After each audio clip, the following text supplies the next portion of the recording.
good, everybody? It's your boy Carlton Irvin. Welcome to the Philly Fantasy John podcast, where we talk fantasy football throughout the year, throughout the off season. Here's what I want to talk about. As mock season comes along and we prepare for more and more drafts, whether they're free or pay leagues, it's important to draft. When you're in these drafts, draft the highest impact player possible. Like, yeah, you can get safe values and everything, but every round you should be looking for the highest impact player possible. The players that have the most opportunity, the players that have the potential to take people's job, the players that have the potential to outperform their ADPs. A lot of people use different types of strategies. You can go wide receiver heavy, robust RB. You can balance it out. Maybe you go QB early. But here's what I've learned from fantasy football in my 22 years of playing. Any strategy can be a good strategy if it depends on the manager. Because, like, you can have teams where you draft and your first two picks bust, but you know you're on the waiver wires. You're able to make adds to your team that can potentially put you in a position to still win you a championship. So people get caught up in these strategies, go double RB, go QB early, go wide receiver heavy. I've seen some people draft tight ends, the first off the board. And people have unconventional strategies, but at the end of the day, it's about how you maneuver through the season. Like, it's how you maneuver through the season. After you draft high impact players. And when I mean high impact players, that means the players that have the potential to score the most at their position, or you're expecting them to do similar to what they did maybe last season. Like a high impact player is like, if you want to go QB early, let's just say, you're in, we ain't gonna say, the first pick, but let's say you're in a 12 team or whatever, and you have back-to-back picks and you choose, let's say, just hypothetically speaking, you got Jahmyr Gibbs, which he probably won't fall to 12, but just say hypothetically speaking, you got Jahmyr Gibbs and you got Josh Allen. Josh Allen is a high impact player. He's going to score points, he's going to throw touchdowns, he's going to run for touchdowns. But the thing I like about high impact players like Josh Allen is the fact that some of these QBs are 2-1. So it's like, if you go QB early, and I know people be like, they'll go QB early and be like, damn, but I missed out on, that high inside, that high upside running back, or, that high upside wide receiver. But when it comes down to it, think about it like, quarterbacks like Josh Allen, Jalen Hurts, even Jaden Daniels, the QBs, Lamar Jackson with rushing upside. When you get those QBs, they are two positions in one. So it's like when you go QB early, think about it like that. Think about it like, Josh Allen is going to run for touchdowns and he's going to pass for touchdowns.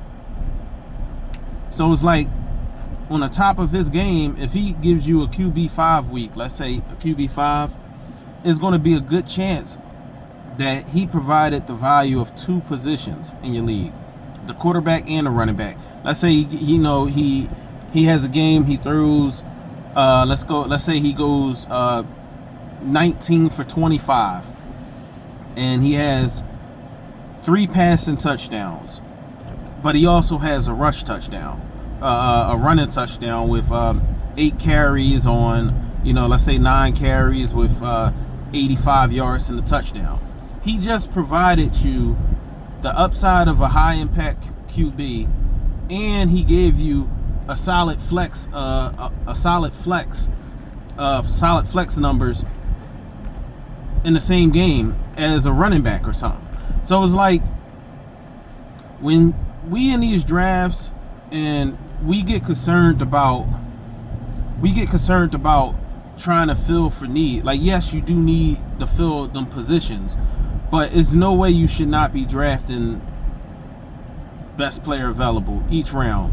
according to your rankings. You know, you can judge this based on other people's rankings, but if you're really experienced in fantasy football and you're good enough, you can make your own rankings and have your own judgments. Like, I look at the ADP and certain stuff I don't agree with. You know, for the like Jahmyr Gibbs is going, if I'm not mistaken, I see him going as like, you know, 7th, 8th player off the board. And me, I believe Jahmyr Gibbs has the potential to be the number 1 running back in fantasy football this year. So if you look at it like that, imagine if you had the first 2 picks, or the first pick in the draft, and you like, I believe that. You take Jahmyr Gibbs over maybe Saquon or Bijan, or even Jamar Chase. You can't say you're really wrong. You can't really say you're really wrong. Like, I see another high impact player that I like that, you know, coming off the injury, might be suspended, but he might not. I don't think he will be suspended, but his value is maybe like, I believe it's like 4th, 5th round. I'm not sure. If I'm wrong, y'all can say something in the video. But, you know, Rashee Rice. And Rashee Rice, he was one of them players, like last year I had some shares of Rashee Rice, but I wasn't truly believing. Like, I was like, I'm going to get him, you know, he might show out. And he showed out. He showed out until he got injured. But he's one of them players that, high impact players that can win you weeks. Like, you seen Patrick Mahomes hyper target him last year. It got to the point where I was in this league. It was a deep league, 16 teams. And I had Travis Kelce as my tight end. I'm not really a person that necessarily prioritizes tight ends early, but I think I got him around maybe round 3 or 4 or something, maybe 4 or 5 or something. And Rashee Rice basically took all his targets away. And the funny thing about that team, I started out 0-4. I started out, you know, I had Kirk Cousins as my QB. I had Brandon Ayuk. I had, I think Tank Dell. I don't know why I drafted Tank Dell. I believe that, you know, my reason for drafting Tank Dell over Nico was the fact that I thought that, you know, with the addition of Stephon Diggs and the addition of Stephon Diggs and all the weapons, I honestly thought that Tank was being slept on. But that was not the case. It was not the case. He just had a down year and everything. But, like, Rashee Rice, like, that team I was talking about started 0-4. Rashee Rice injury was the thing that changed my team. And my expertise as well, because I was able to, I started off 0-4, and I wound up winning 5 straight games. I went 8-1 down the stretch. Yeah, I went 8-1 down the stretch.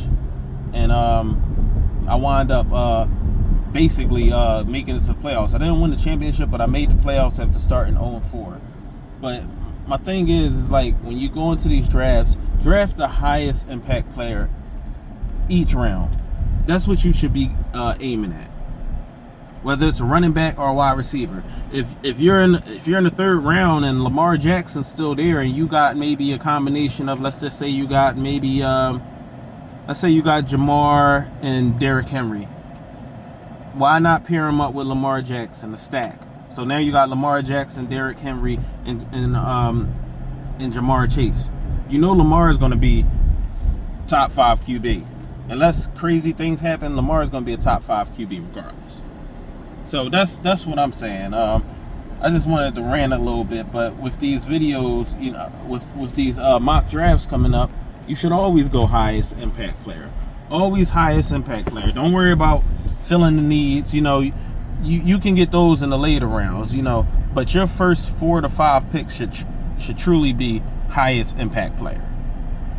But that's all I gotta say. More videos coming soon. Like and subscribe, comment if you agree or disagree with anything I say. Also follow my Facebook page, Broad Street Bullies Fantasy Football. I commissioned leagues, IDP leagues, 2 QB leagues, Super Flex leagues, PPR leagues. I commission them all, and I don't mind anybody joining them. So join my Facebook page, Broad Street Bullies Fantasy Football. All right, I'm out.